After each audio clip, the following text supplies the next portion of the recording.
One day, Edward was in the shed where he lived with the other engines. They were all bigger than Edward and boasted about it. "The driver won't choose you again," said Gordon. "He wants strong engines like us." But the driver and fireman felt sorry for Edward. "Would you like to come out today?" "Oh, yes, please," said Edward. So they lit his fire, made lots of steam, and Edward puffed away. The other engines were very cross at being left behind.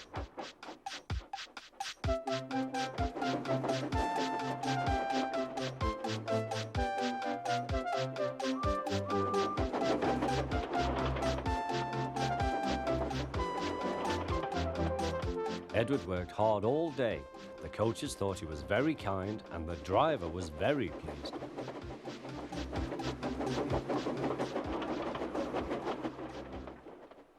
"I'm going out again tomorrow," Edward told the other engines that night. "What do you think of that?" But he didn't hear what they thought, for he was so tired and happy that he fell asleep at once. Next morning, Edward woke up to find nothing had changed.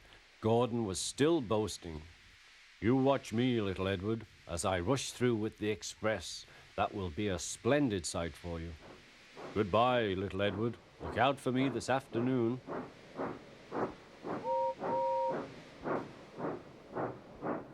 Edward went off to do some shunting. Edward liked shunting. It was fun playing with trucks. He would come up quietly and give them a push.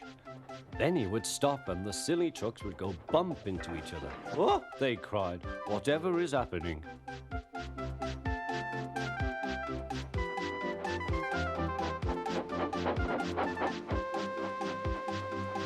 Edward played till there were no more trucks. Then he stopped to rest. Presently he heard a whistle. Gordon was very cross. Instead of nice shining coaches, he was pulling a lot of very dirty trucks. "A goods train, a goods train, a goods train," he grumbled.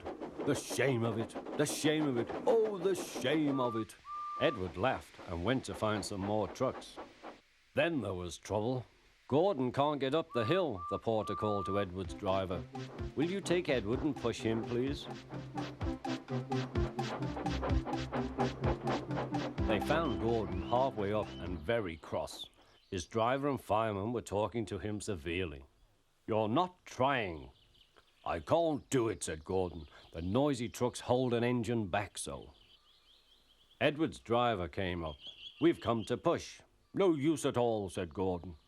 "You wait and see," replied Edward's driver.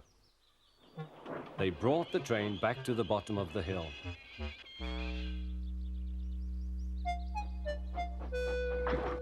"I'm ready," said Edward. "No good," grumbled Gordon. They pulled and pushed as hard as they could.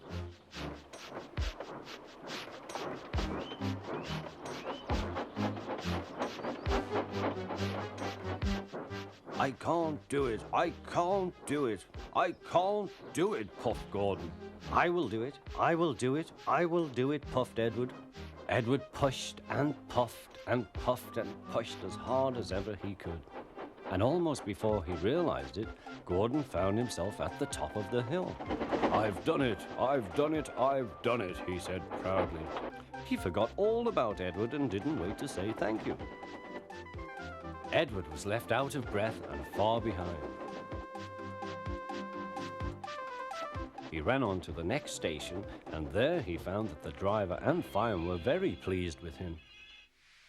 The fireman gave him a nice long drink, and the driver said, "I'll get out my paint tomorrow and give you a beautiful coat of blue with red stripes.